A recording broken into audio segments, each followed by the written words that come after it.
Newcastle 1, Brentford 0. Much needed 3 points for Newcastle United. Truth be told, wasn't the most exciting game in the world.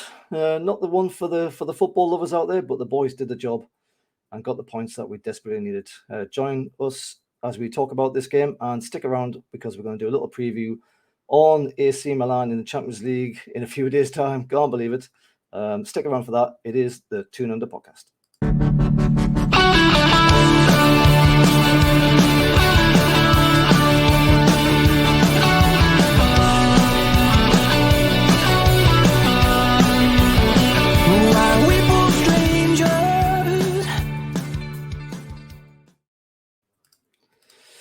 Yes, Newcastle 1, Brentford 0. I'm joined here by Dimi and Craig. How are you going, boys? Dimi first. Actually, no, let's come to you, Craig, because we did the preview.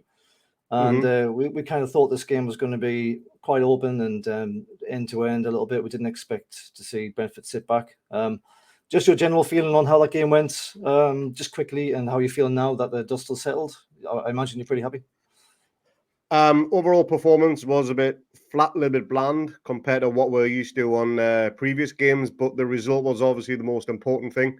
Happy to get the 3 points and happy to get that monkey off our shoulder and get that important win,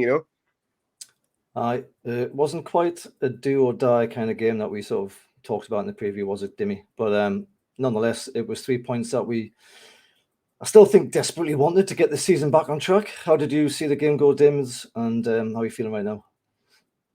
Yeah, relieved, I think, after the 3 points. Obviously, after 3 defeats, it's unusual for us to be losing games and losing games consecutively. We've been pretty spoilt the last 12 months or 18 months, really, under Eddie. So I think the result was the most important thing, like Craig said. I don't think it was our best performance. It probably was reminiscent of Eddie's first season when he came in, and it was a bit of a grinded out, score 1 goal and sort of keep a clean sheet and keep it tight. It wasn't a swashbuckling game, but I think you need sometimes those games to sort of grind out a result, and that hopefully is the turn that we need to get our season back on track.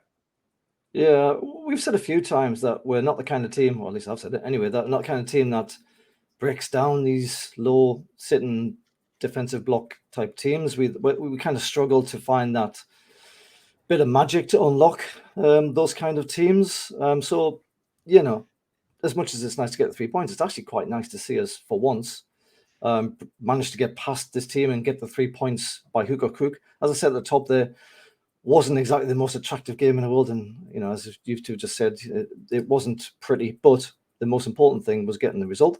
Let's just quickly dive into the teams. And if you like what we do, please give us a like and subscribe on YouTube. The teams that we have for Newcastle was Nick Pope, Trippier, Byrne and Botman at the back. Shaw, Bruno, Sean Longy, Barnes, Anderson, Gordon and Wilson. Craig, didn't quite predict that lineup, did we? There's quite a few changes in there. I suppose from the back, the first notable change was the return of Botman. It was kept very quiet, wasn't it? Did you hear anything about that at all until an hour before the game? Because I don't think I saw that. Yeah, it was just a little bit of a hush media talk before the kickoff. But I think everyone anticipated him to miss this game, to be honest. There was talk of missing 2 or 3 games, and he only missed the one. So more than happy to have him back. He was absolutely a brick wall in this game, as he has been for many games before, No, absolutely. We're a different proposition at the back there. And of course, obviously, Byrne then gets moved to left, which, as I said in the preview, I think that's basically his position now. I don't think he's on recent evidence. I don't think centre back is his go anymore. A couple of people who did miss out, Dimi. We missed out on Tonali, and that was always going to be one of those 50-50s because we weren't quite sure how serious that injury was that he allegedly had. And then also Big Joe. What did he make of those 2 inclusions?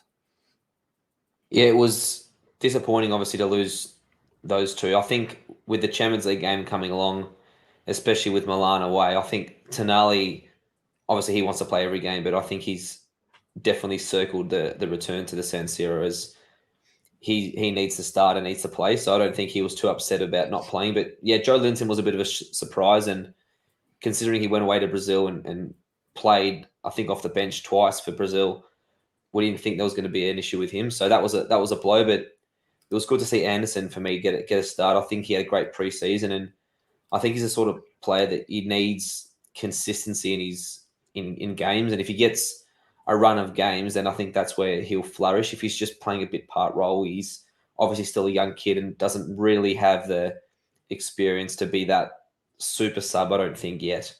Well, our Mark will be happy that Anderson started. I think he's been pretty keen to see Ando get some minutes under his belt. I said inclusions before, of course I meant exclusions. Sean Longstaff, how do you think he went in this game? He there's been lots of talk of the team missing him when he's not around, and then the team sort of does all right, and then you start to think, well, maybe he's not that important, and then he comes in and then has a game like this where he wasn't really kind of hitting the highlights, Craig. But I think you said yourself in the chat he had a pretty solid game, didn't he? Yeah, he was neat and tidy. He done all the simple things correct. Whereas again, this time last year when he was getting a little bit slated, it was the simple things he was getting wrong. But he certainly corrected that in his game. Those short passes, those easy passes, looking over his shoulder to see where the opposition is. He's doing all of that significantly better than what he used to. And he is now a valuable member of that starting 11. And him and Tonali could be battling it out for the first team squad. First team place, for the entire season, which is only healthy. Competition is good for the team, you know. Well, absolutely. I mean, that's why you need that depth in your squad, don't you, to get the guys sort of fighting each other almost in a way, pushing each other along. Yeah, that Joe Linton thing was weird because he was on the airplane, wasn't he, with Miggy and Bruno, and he's all smiles and he's doing like his thumbs up and stuff, and you're thinking, oh, right, that's nothing to worry about here. And then I think I heard that on the day of the game, he flew out to. Was it Germany somewhere to get his? Was it Barcelona to get his knees seen? Yeah. So Eddie Howe says that he's going to be out for a few weeks, which is kind of one of those nebulous terms that could mean 2 weeks, could mean 3 weeks, could mean 6 weeks, could mean 7 weeks. So Sean might get a bit of a run in the game here, in the squad. Sorry, and he's an accomplished player. He's pretty good. I think we played better with Joe and with Tonali in the team over Longstaff and Anderson. I think right now that's probably the number one team. I think pretty much everyone would agree with that. But nice to see both those guys getting a run out. I've got a note here, Craig. Better with Botman in brackets, obviously. Did you want to just touch a little bit on... Does that basically say it all in about 4 words there in 2 brackets, or did you want to add anything else to that one? I don't really need to sugarcoat that, do I? I mean, the bloke is an absolute mountain of a man, and we are significantly better as a back four with him there. We all know he's not got the pace or anything out of some other defenders, but his timing, his positioning on and off the ball is second to none. And we had a little discussion earlier on in today, who is the best defender that you know of in Newcastle United's history. And for me, it is Botman already. He's better than what Woodgate was. He certainly played more games than Botman. Fitness is better than Woodgate. And Colo, yes, he was fantastic. He made that Premier League Player of the Season. But again, when you consider his age, a lot of people said he's not cut out for the Premier League because he doesn't have that pace or anything. But the way he reads the game, there's nobody better in our defence by far. And it is such a breath of fresh air because he's still only 23 years old. Give him another 3-4 years before he hits his peak. And he could potentially be one of the best defenders in the world. He really could. It's easy to forget how young he is, isn't he? He's one of those kind of players that makes everyone around him a little bit better because they all have that confidence that he's going to do 9 times out of 10 the right thing. I mean, he's been caught out once or twice, but who isn't getting caught out these days? Moving on a little bit, let's have a look at Brentford. So Flecken in goal. There was Hickey, Henry, Collins, Pinnock, me, Jensen, Norgard, Janelt, and Mbeumo and Wissa. I haven't checked, but that might be close to what we predicted in the preview there, Craig. But Dimi, did you, aside from their top scorer and Mbeumo, anything of concern that you saw in there? Any opportunities for us to profit? Not worried in terms of who they named in the lineup. I was slightly concerned that they were playing 5 at the back, and I thought it was going to be one of those games like we've seen before where teams come to St James's. Palace did it last year, Bournemouth, park the bus, long ball, slow game, muck it up. And I thought we would struggle with that sort of game. I was hoping Brentford would, because generally speaking, Brentford don't really play defensive, and they do have a go, and they do like to press high and score goals. So the fact that he named 5 at the back and it looked like a team with 3 big centre backs, I thought he was going to try and hold it, which obviously they did try and hold it. And that for me was a concern because we don't play with a number 10 and we don't have somebody to play just in behind the striker who can hit one of those through balls in behind a defender or in behind a fullback. So that was for me the main concern seeing that lineup. Yeah. That Wissa, I was thinking during this game, geez, he reminds me a little bit of Papa Cisse, but I think maybe it's just the way he looks and the way he kind of finds the space, but he didn't have the finish of Cisse by any stretch of the imagination. Like he must have had a few chances there where he just ballooned.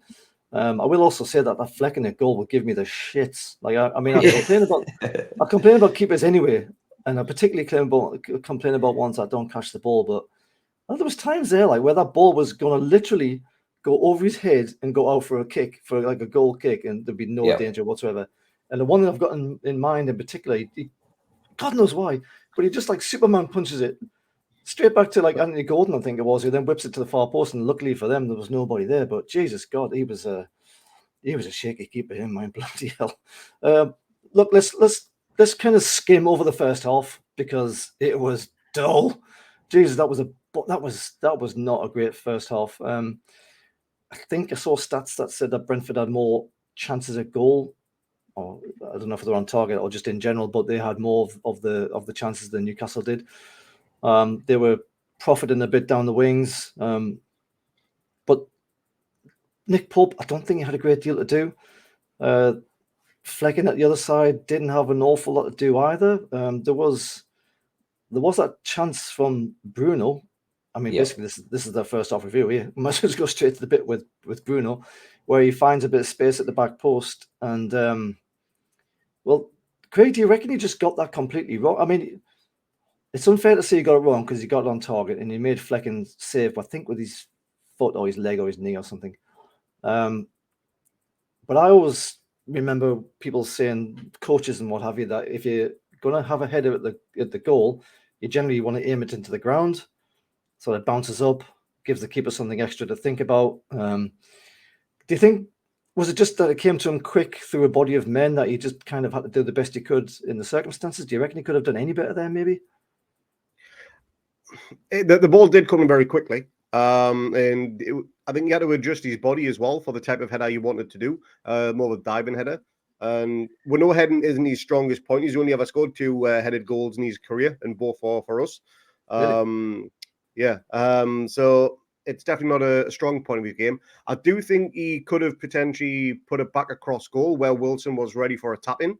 I think that would have been a smarter option. The angle was tight as well, but I think the keeper made himself big, done the right thing, and got some part of his body on there to stop it from going in. Any complaints from you, Dimi, on that, or was it just simply because he did the best he could?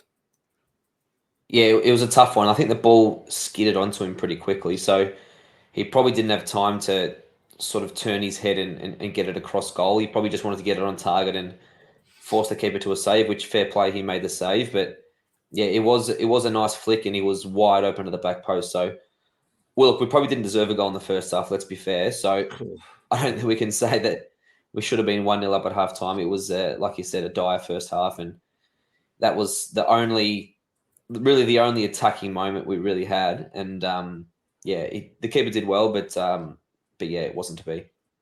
It was god awful first half. I've got one more point on this first half, Craig. It's from you again. Bullet point. Ref soft as shite. Explain. You were just blown for everything, every daft little flick, every daft little knock or anything like that. Refs these days, they don't want to seem to let the game flow. It is a contact sport, albeit the contact is slowly being taken out of the game every single season. It just seems to be getting worse and worse. You're not allowed to tackle these days. You're not allowed to go to the floor or anything like that. And you was brandishing yellow cards, which some, yes, were necessary of yellow cards, but others were just pointless. And he just tried to gain control, but he almost lost that because he bottled it within the first 10 minutes by giving away some stupid decisions, which he didn't need to do. I think that keeper, he's got a bit of a shite record for most clubs, to be honest. But I just think that the level of refereeing in this country now is so bad to the point where it's laughable. We've got apparently the most competitive league in the world, but we've probably got some of the worst officials in Europe, if not world football. It is almost beyond a joke, the quality of refereeing now. And we all seen some dodgy decisions this season, and that was just a consistent raft of bad decisions. I didn't rate his performance at all in that entire game. Safe to say you're not a fan of Craig Pawson then. To be honest, he did make some boobs, and we're going to get onto this in just a second because most of them came in the second half. I think at one point, though, he booked like 3 or 4 Brentford players and didn't give anybody on the Newcastle side a card at all. And then you sort of, as they sometimes do, they kind of leveled it off a little bit in the second half. Let's just move on to the second half, then try and forget that first half forever. Dimi, we came out much better in the second half, didn't we? You must have been pretty happy with the way we attacked Brentford and looked like we'd had a rocket up the asses at halftime from Eddie. Did you see any tactical tweaks or changes, or was it just simply like, sort yourselves out, lads? Let's have another crack. Yeah, I think we just showed a lot more intensity at the start of the second half. I don't think we came out in the game like we normally do at St James's Park. We sort of came out a bit apprehensive and sort of, I wouldn't say nervous, but shy to sort of attack and take the game, even though we're at home. And especially the fact they played 5 at the back and sat quite deep when they didn't have the ball, sort of lended us to just do the old share to Botman, Botman to share to Burn, just pass around the back for 30 seconds with going nowhere. So I think the start of the second half, we sort of stepped up a little bit and tried to push them on the back foot. And I think we did that. We definitely got in behind them a few times and got some crosses in. And we just started to get the crowd going, which was necessary because the crowd obviously were, I wouldn't say nervous, really frustrating. And they were getting nervous as well. And the longer the game went, the longer the game at 0-0, it would have been even more nervous for the crowd, and I think Brentford would have fed on that. So I think we had to start the second half well, and we did sort of lift our intensity just generally around the pitch. Yeah, absolutely. The crowds have been quite nervous all season, albeit it's only a few games in. But we've mentioned this a few times now already that it can be very quiet at times when you kind of think you're going to get a lot of noise. It's sort of a little bit quieter than you'd expect, and then it needs the players to try and pick up the crowd to get them going again. And then it settles down really quick. A very unfamiliar home crowd this season. We're just getting started, so might get better as we go along. But they were pretty good at times during the second half. Let's talk about the first real incident, the disallowed goal. I believe that came first before the penalty. Disallowed goal should have counted is Craig's bullet point here. Which I'm basically stealing all Craig's bullet points. Now, at the time, we're watching this at 2:30, 3 o'clock, whatever it is at the morning. I laughed on the chat because I thought that was a hilariously bad goal. But part of me thought it was a little bit suspicious just how bad that goal transpired. I didn't see it in real time personally, but when I saw the replays, I thought all of them looked fine until the last one where I could see Wilson's arm essentially hooked over the keepers and preventing the keeper from raising his hand to try and get to the ball. I think, and I'm probably in the minority of one here, Craig, you can go first on this, but I think that was probably the correct call in the end. Did Pawson whistle for a goal at that point, or did he blow up straight away and ask for a review? How did that go? And what did you make of that goal anyway, Craig? I think the goal should have stood, as I first initially thought. The keepers, as we know, they are far too overprotected these days. They're more protected than the white rhino, for fuck's sakes. It's just one of those annoying things where the slightest little bit of contact on the keeper and they're getting a foul blown against them. For them, sorry. It's daft, and as if the keepers, most of the time, they're the ones making the initial contact too.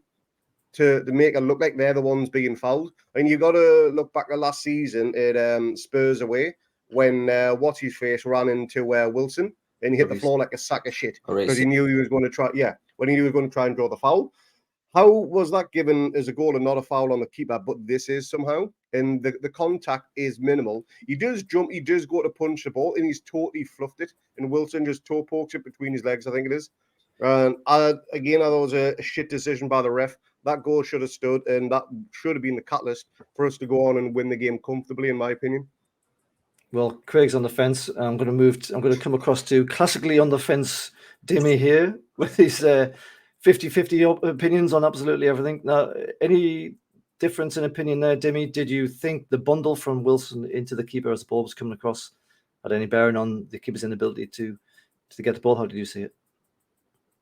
Yeah, it was very soft. I mean, the keeper was flapping all day, and like you said before, Lee, he was punching when he didn't need a punch, and he was looking very suspect all day, and I think he was begging for the whistle. But the weird thing about that disallowed goal was it didn't sound like Pawson stopped the game initially. It's sort of like the goal went through, Wilson went to celebrate, and it was only like 15 seconds later, Pawson's sort of standing there thinking, oh shit, do I call this a goal? Do I not? Because there was no VAR review. It was more like he just took a while to make his decision. So he was doing that all day, to be fair. And Craig's right. He was a shocking ref. He was sort of waiting for the players to complain. And then after they complained, 5 seconds later, he'd give a decision. So I think that's what happened here, because initially he definitely didn't blow straight away. He only blew after the keeper had a crack at him, and probably the Brentford players as well. So, look, I think the goal should have stood. And I think if he's called a goal live and he hasn't been swayed by the Brentford players, I don't think VAR would have overturned it, because it was very, very minimal contact. So he can count himself very lucky or very fortunate, in my opinion, that he gave the decision as a disallowed goal, because if he didn't, I doubt the VAR would have told him to go and have a look at it. It would have been probably a clean goal, and they would have said, look, that's a keeper mistake, just like Laurie last year. You've tried to buy contact. There's not enough contact there. It's a goal. One thing as well, I was pointing out to that, if you look back at the replay, the ref actually looks at his wrist to see if the ball has that's crossed right. line through goal line technology. And then about 10, 15 seconds later, I've just said to me, then he blows for the foul. Why would he look at his wrist to see if the ball's crossed the line if he thinks there's been a foul in the build-up anyway? So to me, his mind is, I'm going to award this as a goal, and then he's changed his mind. Yeah. Well, look, the goal didn't stand, as we all know, but it's interesting you say that about the time he's taken to decide what to do, because not long after we get the actual penalty, and Wilson takes this one, but the incident happens. Pawson is on the other side of the box pretty much. He's got players all around him, and he just kind of casually strolls across to where the other side of the box, where, like, you know, Gordon's on his arse and the keeper's kind of waving his arms around saying, hey, I did nothing. And then he blows his whistle. It's almost like he's walked that long. I can understand he wants to give himself a bit of time, but it's weird that he's walked from there to the other side. Like, what's he looking for? Like a bit of evidence on the ground that, you know. It's like he's watching the game on delay in real time. It's like he's like 6 or 7 seconds behind the actual incident. And by the time his puny little brain computes what's happened, then he makes a decision. Oh, God. We're going to get complaints. But he does, though. He walks across and he takes a good few seconds to make his mind up as to what to do. And I'm kind of thinking, is he waiting for VAR to get in his ear and say, hold on a minute before you do anything? But VAR surely has to wait until the ref makes a decision before. Yeah. Like, either he plays on because he thinks nothing's happened and VAR go, wait a minute, you've missed something here. Or he blows his whistle for something and they go, wait a minute, you've made a mistake here as well. As it is, he blows his whistle. VAR apparently are happy with it. They take a little while to make their minds up. I've got to be honest, and I'm going to be in a minority of one again. I can pretty much guarantee this, but Craig, I'll come to you first. My opinion is that Gordon totally bought that. He knew exactly what was going to happen. What I want to do first of all, however, is give him compliments, because he's the one who's chasing down that ball. Aye. So the ball is rolling back to the keeper, and kind of reminiscent of last season when we chased down every half ball, any kind of, you know, second possible chance of getting back on the, you know, the pressure that we've complained about not being there this season. That was a little indicator that it might still be coming back to the team, or at least it's going to be there with Gordon, because he just runs after that ball, and, you know, you don't really think anything's going to come of it. But as Gordon is running towards it, if everyone's being quite honest here, let's be honest, lads, we're an honest podcast. He's running towards the ball. He sees the keeper's coming out. He's got a man on him who's trying to shove him off his feet to his right-hand side, but he actually twists his body and puts his sort of the side of his body into the keeper and then goes over. I'm going to be in the minority of one, but I reckon that was unbelievably soft to give that as a penalty as well. It was also very close to the line. It was almost a chance it maybe it wasn't even in, but I think it probably was. Craig, tell me I'm wrong. How did you see it? For the majority of that, I actually kind of agree with you. He does buy it to a certain degree. And the bit with I'll need to double check this, but I'm quite agree with you as well, that I think the ball was either out of play or just about to go out of play as a contact was made. So if the ball is deemed dead effectively, then surely the penalty doesn't stand, because I don't know if you can't give a free kick if the ball's not in play, I believe. Not 100% sure on the rule of that one. But if it was, the ball must have literally been that far away from crossing the line altogether. But yeah, absolutely right. He did buy it. It was probably the right decision in the long run, purely on the basis of the fact that the keeper made a stupid, rash decision when he didn't need to. If he doesn't stick his leg out, I think Gordon loses that ball anyway and it goes out for a goal kick. But surely the keeper is essentially trying to guard the ball so it can go out and Gordon doesn't get to it. I think that's what he's trying to do. He's just trying to, protect it a little bit. But surely if he just puts himself in the way and then Gordon turns and runs into him and falls over, that's the player inducing the contact and trying to con the ref into getting a penalty. Surely that's soft as, isn't it? It is, but I also think the fact that the way the keeper's got his leg, he's got his leg arched over, and that is what's drew the contact. It's not his body, it's his leg that he's went over.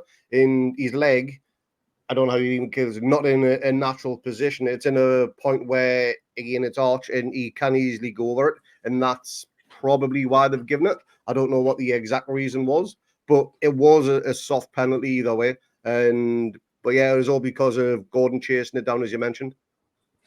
Well, Dimi, welcome back. That was pretty seamless. Turned off. I don't know what the fuck went on. Craig is kind of agreeing, but also thinks it probably was in the end a valid penalty. What was your take on that? Yeah, Gordon definitely bought it, like you said. I mean, it wasn't one where the keeper's completely wiped him out like what's his name, Edison did for the Man City game a couple of years ago. It wasn't like that, but I mean the keeper was stupid for making the challenge. That's the first thing, and the defender who passed it back to him is just as culpable. So just for the sheer stupidity for the defender to pass it back from that close, Gordon was smart enough to look for the contact, and I think the fact that we didn't get the goal allowed a couple of minutes before that, I think helped us in that decision, because I thought Craig Pawson probably thought, look, I've disallowed one goal. Do I disallow this penalty? Maybe not. I think that definitely played a part, and he didn't want to be villain number one in Newcastle. And he probably thought, got to give this now. Well, he already was the villain at that point, but it's interesting to say that. But obviously, of course, VAR can still tell him he's made an obvious mistake. But in the end, they decided that it wasn't a clear and obvious mistake. So they looked at that and thought, well, there was contact. That's why I can see why he's done it. There is a bit of contact, even though I still think Gordon initiated that contact. I think the keeper was just simply trying to block the lane, as it were, and let the ball go out. And Gordon's seen his opportunity. He's twisted as he's went across. He's fell over, and he's won us a penalty. Now let's just talk about that penalty, because bloody hell, that was a hell of a penalty, Craig. Top bins. There was a fair bit of delay before it was taken by Callum Wilson. He's deadly from the spot. I've got a stat here somewhere where he's scored something like 12 out of 13, and he's either top of the charts or he's about fourth in the charts of players who've had that many penalties and banged them all in. I mean, Shearer, I said on the chat, Shearer himself would have been happy with that penalty. It was fantastic, wasn't it? Well, two keepers on the trampoline on saving that thing. It was just arrow straight into that top right-hand corner. It was perfect. Yeah, there's a little stat for you regarding penalties. Which Newcastle striker has a 100% penalty strike rate? That's a question. That's not a stat. No, well, answer it. Callum Wilson. No. Shola Amiobi. Correct. Shola Amiobi is our most successful penalty taker in the club's history. Clutch. Yeah, but how many has he taken? Like 2 or something? No, he's. I think he scored 11 of 11, something like it. A couple of derby ones too. Must have all been against someone. I was just about to say. But now cracking penalty, and like I say, Shearer would be absolutely proud of that thing. It was an absolute rocket into that top corner. Superb. Yeah, absolutely. And he's only 1 goal behind now, Sir Les, in the charts for goal scorers. Dimi, he said in his post-match that he'd practiced that kick 3 times the day before, and he kicked it into the exact same spot 3 times.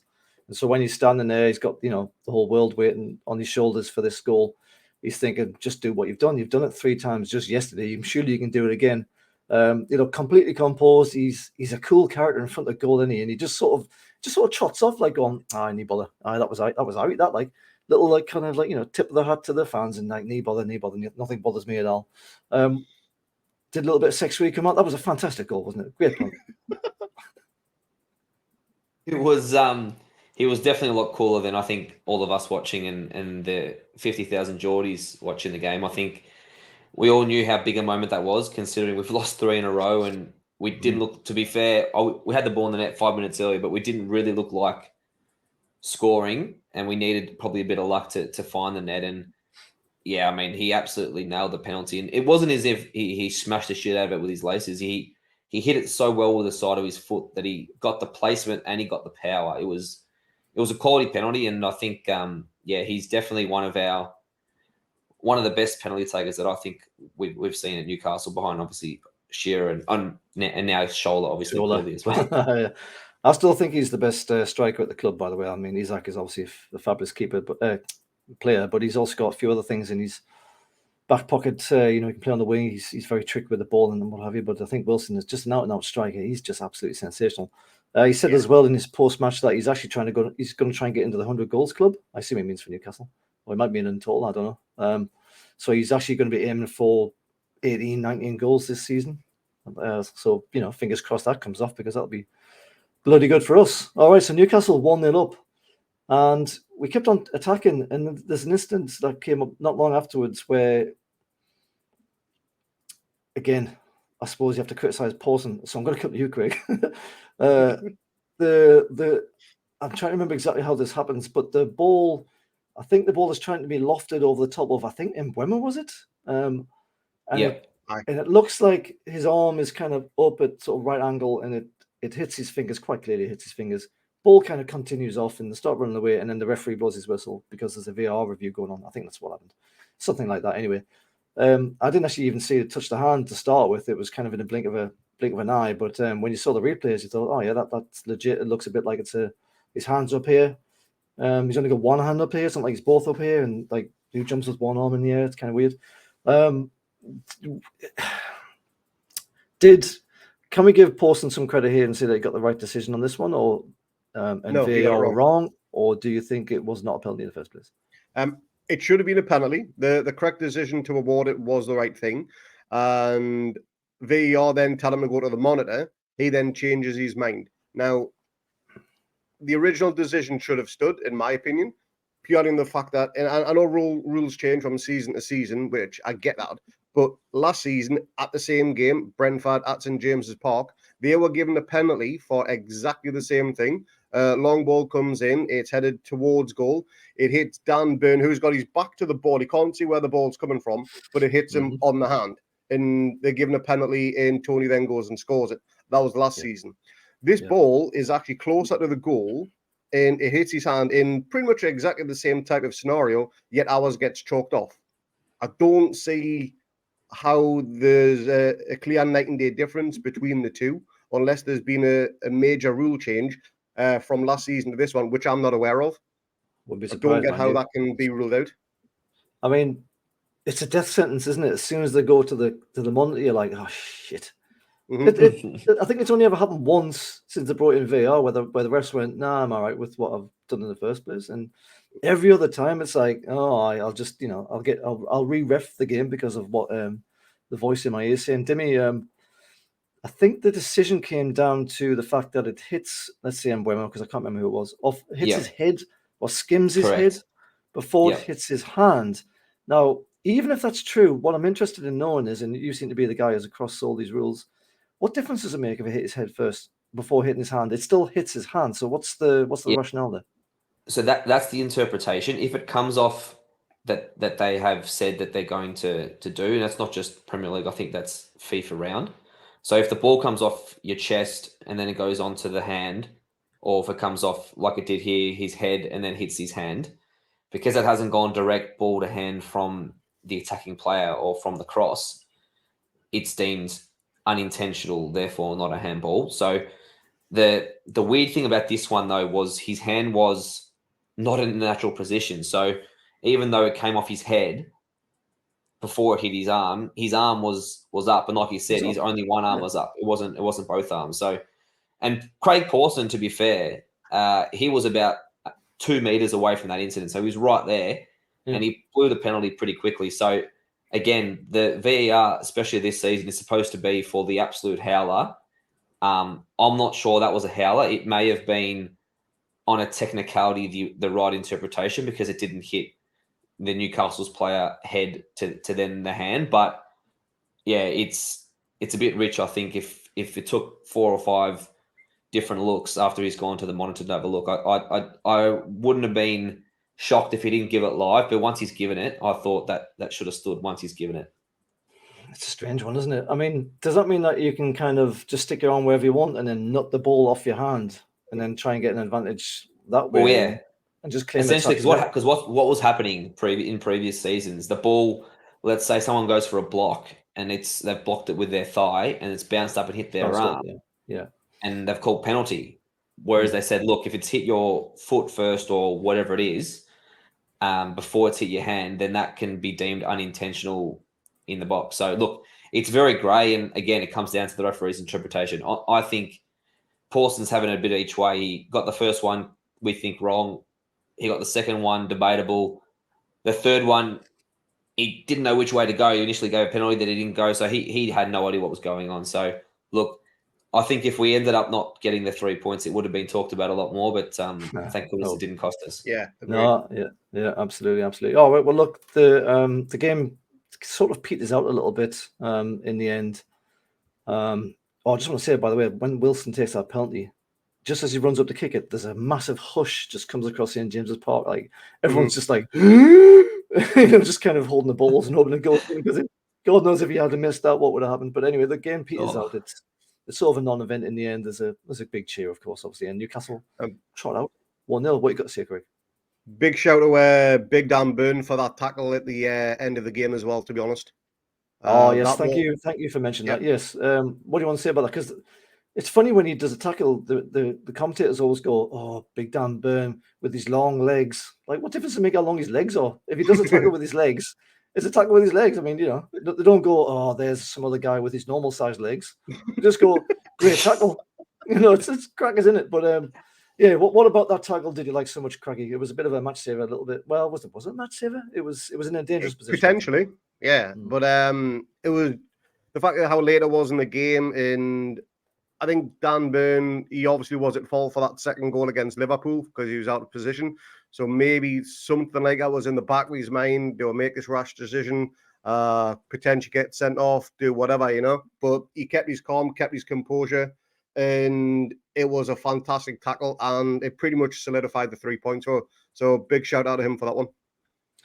Fair enough. I do like him better at left back now. I take back everything I said about being cover at centre back. Let's not go doing that experiment again. So just some quick stats: 6% possession to Newcastle, 44 to Brentford, which feels like a bit of a surprise. 9 shots to 11 to them, where 2 on target for each, and we had 8 corners to 3. So obviously we were doing a lot of pressing at some point or other.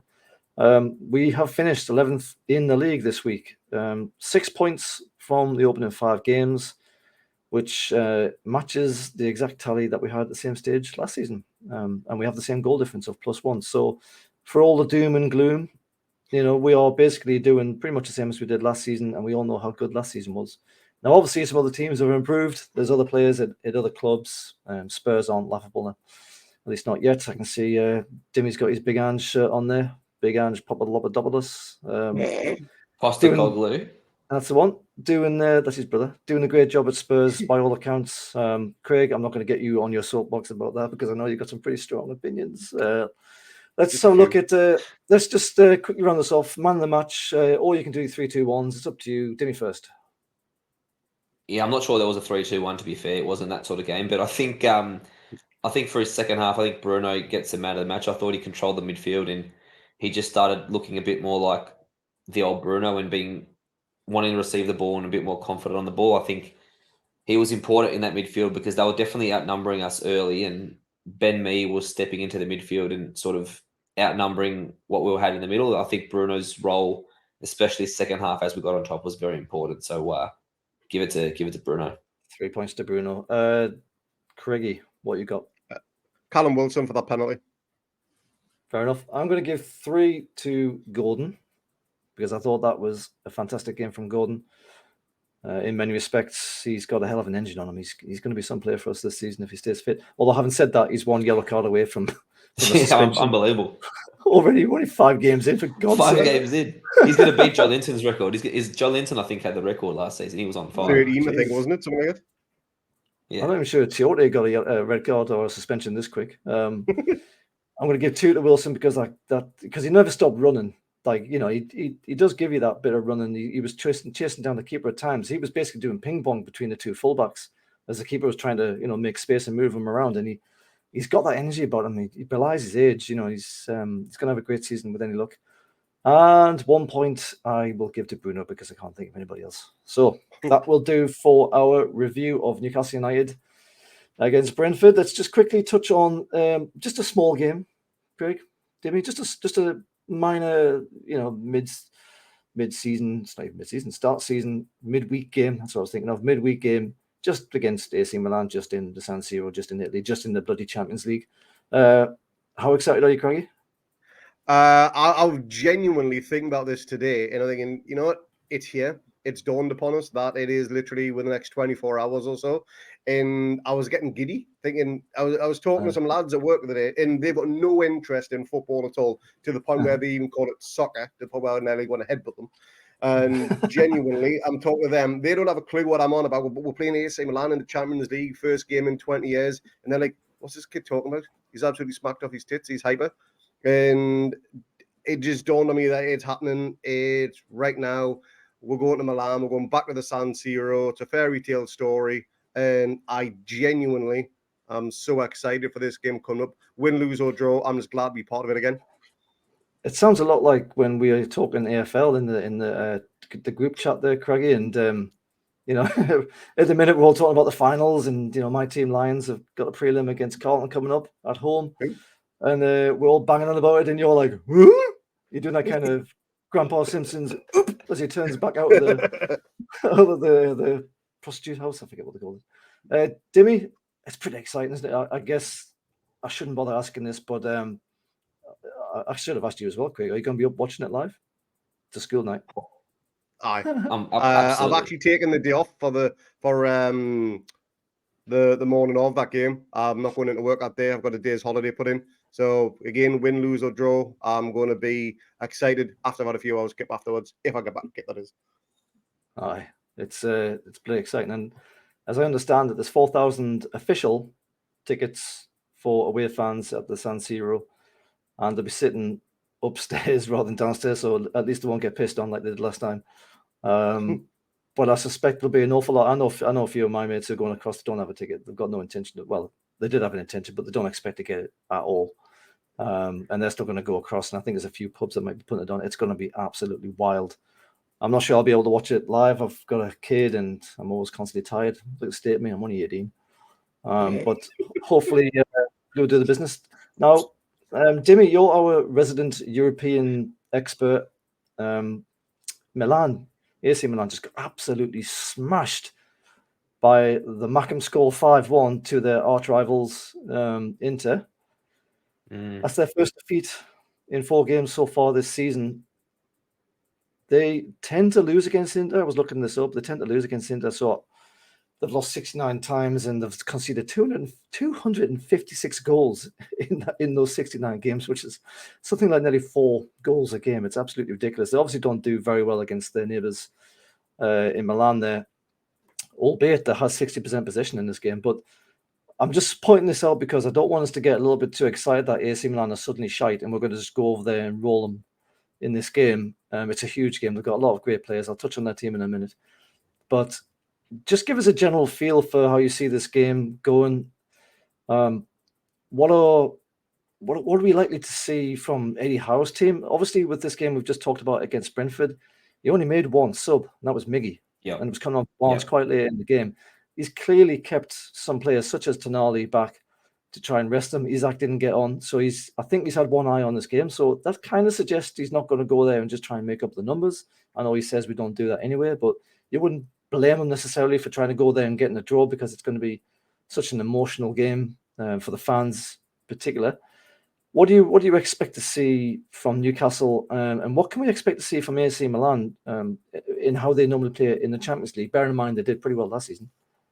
Yeah, well, they had a fantastic Champions League run last year, and a very unexpected Champions League run because they were having a difficult time in the league at times last year, and sort of the Champions League run against, they got to the semi-final, lost to Inter, obviously got destroyed, and Inter has been killing them the last 12 months. I think they've won 5 in a row in the last 12 months. That is because they've played in the Super Cup in Italy. They've played 2 Champions League games in the semi. They've played league games. So they've been their pants pulled down by their rivals. I don't think we'd be able to take 5 losses to Sunderland in 12 months. I don't think that would go down too well. And well, I heard there was I would be surprised if the hashtag 5 in a row, though, if it's coming from the they did the hashtag 6 in a row that we never heard the end of for about a year, and then it disappeared. Yeah, but this is 5 in 12 months. Yeah, this is 5 in a year.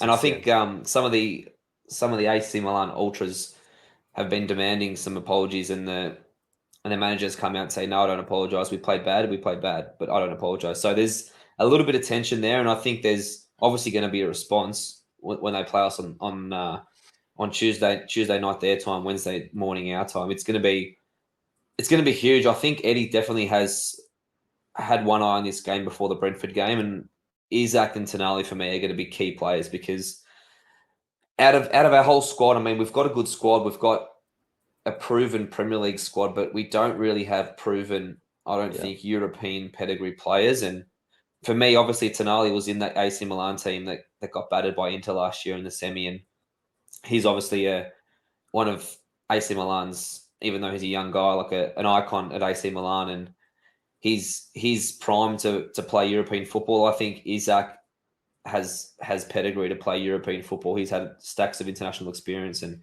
I think he'd be another one who's primed. And I think that's why those two especially were left on the bench and weren't brought on. I think they're definitely going to be starting on Wednesday morning, and I think we're going to need them because Milan they're probably going to make a couple of changes after that 5-1 result, but their midfield has had some trouble this season, and I think if we can be on our game in the middle, we could really get some joy at the back. So hopefully for us, it's a high intensity game, and that probably will suit us.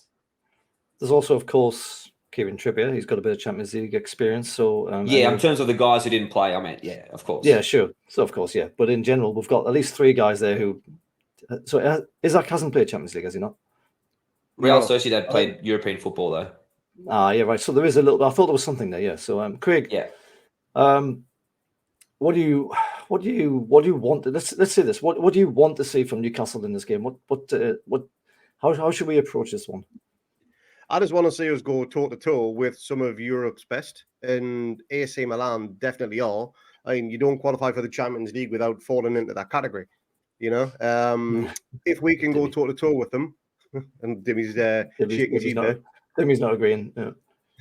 But if we can go toe-to-toe with them, we can, just like we did against Inter all those years ago, if we can ground out a draw, get a win, then that will be absolutely phenomenal. We do have the players who can win us the game in a heartbeat. We know what Isak is capable of, as Dimi's just said. Bruno on form, he can be one of the best midfielders in Europe. I did have a little look at some of the passing style of AC, and it is typical Italian, short, sharp passes, one-touch type thing. I think the average around about 380 passes per game, and 90% of those are short passes. So we shouldn't fear the long ball over the top to try and outpace Botman and Shaw. So that could be a good thing. And it just means we've got to be on our ball and maybe go man for man for them. The position stat I just mentioned there against Inter, 60%. Dimi, does that suggest that and bear in mind they got humped 5-1, does that mean we can hit them on the break? Are they the kind of team that we can get down the sides and down the channels, and hit them on the counter? Should we be sitting back a little bit and trying to, like sometimes you might do with Brighton or another team that likes the ball, just let them have the ball and sort of make it hard for them to do something with it and then try and pounce?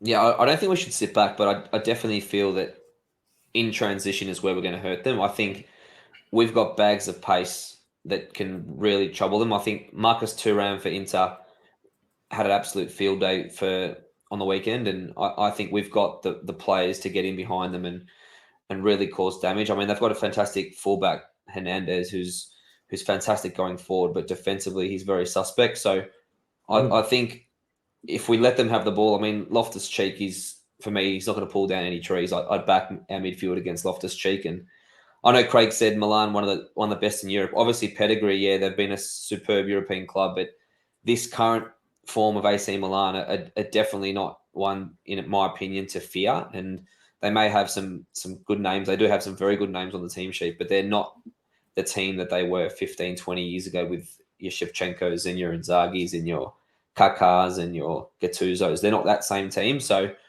I think if we sort of not invite them on us, but pick our moments and try to really break in transition with Miggy, Isaac, Gordon, I think we're going to find a lot of joy. Well, let's just quickly touch on the team that we have been provided. Who gives these, Dimi? Yeah, so Taylor from Milan Club Melbourne. So shout out to Taylor. He's sent that through, and we had him on the pod earlier in the year when Tonali was about to be signed. He was devastated, as all the Milan fans were. So yeah, he sent that through today for us. Yeah, so many thanks to him once again. So he's gone with God, I'm gonna have to try and pronounce these names. Megnan, Mike. He's called Mike Megnan. Something about that name doesn't quite work with each other. Yeah. Davi, sorry, he went with Theo. God, Theo. He's got Theo, Tiao, Tamori, Theo Hernandez, Calabria, yeah, and then Reindeers, Runic, Loftus-Cheek. I can get that one right at least. Leo, Giroud, and Chewbacca. Chumbawamba. Chuckawuzza. That sounds like an Australian word for something. I would have called them a Chukwueze. Now, Craig, there's obviously some familiar names in there too, in particular Loftus-Cheek and Giroud. What was your little thing that you said about Giroud before we came on? Because I've always thought he's a brilliant player. Yeah, he's a quality striker. I mean, I think he's got 37 at the end of this month, so he's probably past his prime. But in terms of stats, he's never been more prolific against any other club except ours. So in 14 appearances made against us, 10 goals and 1 assist, which is pretty decent turnaround. Yes, he has played for a very good Arsenal, and I think he played for Chelsea for a short time as well, against some really poor Newcastle squads. So, most people have probably got a good record against us back that day. But yeah, he's a quality striker, and he's got 4 in 4 already this season as well. So he's not shown any signs of slowing down, albeit his age is probably catching up to him, He's a funny one, because I remember before he went to Arsenal, he was being linked with us, and I was thinking, bloody great, because I think this, from what I've read on him, he looks sensational. And he went to Arsenal, he did all right, but then he was the kind of player that always seemed to get dropped a lot. He didn't start a lot of games, but then he'd come on as a sub and banging in goals, and you're like, why isn't this guy starting? What the hell's going on?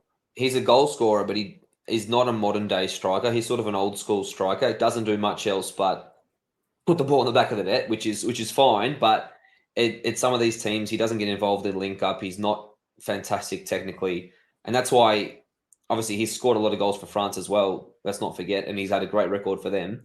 But he's not as technical as a lot of modern day strikers are, and that's probably been a bit of the downer on him, and people see him as probably old school target man striker, penalty box, 18-yard box guy, but doesn't do much else. So that's probably been the knock on him and why he's been in and out of a lot of teams. Well, it's interesting as well that we've got Christian Pulisic in the squad as well, so he may come on as a sub. He started on the week. Yeah, he started on the weekend, but he's had a tough start to the season with international duty, so he's due a rest according to the Milan sources. Right, well, we might see him. Let's just wrap this up then, because I think that's probably about as much as we can say about what to expect from Milan and Newcastle. Let's just have a stab at some very quick predictions score-wise. Craig? 2-2. Desmond, nice. Do you want to chance your hand at the scorers? I want to say Big Dog and Wilson. Big Dog and Wilson. Yeah, all right. Yeah. Wilson would have only played like 2 or 3 days beforehand, so I don't know if you're going to see I him. think You never know. I think Isak will start. Wilson will come on with maybe 15, 20 minutes to go as the game starts to stretch. Fair enough. Dimi, do you want to chance your hand at the score here? 1-1 draw. I think we'll score first. They'll come back, and not that we'll be hanging on, but they'll be pushing late, and we'll be happy that the full-time whistle comes and we get a 1-1 draw. Yeah, all right. Well, I suspect we'll lose because I'm positive as ever. But we haven't played a European team in a competitive game for such a long time. I mean, we did have a pretty good preseason against those European teams, but I think this will be a learning experience. There's 6 games in this group, so maybe by the end we might have a little bit more nous about us. But I suspect we'll probably lose this one. But I'm going to stick with the draw theme, and I'm going to go for a 0-0. Why not? If we take back a point, I'll be very happy with that. Aye. All right. Well, that will do for our review of Brentford and our preview of Milan Champions League football in just a few days' time. Pinch yourselves, everybody. We are finally back in the big time. Thanks to Craig. Thanks to Dimi. Please give us a like and subscribe, and we will see you for the next one. Cheers, boys. Cheers, lads. Cheers, mate.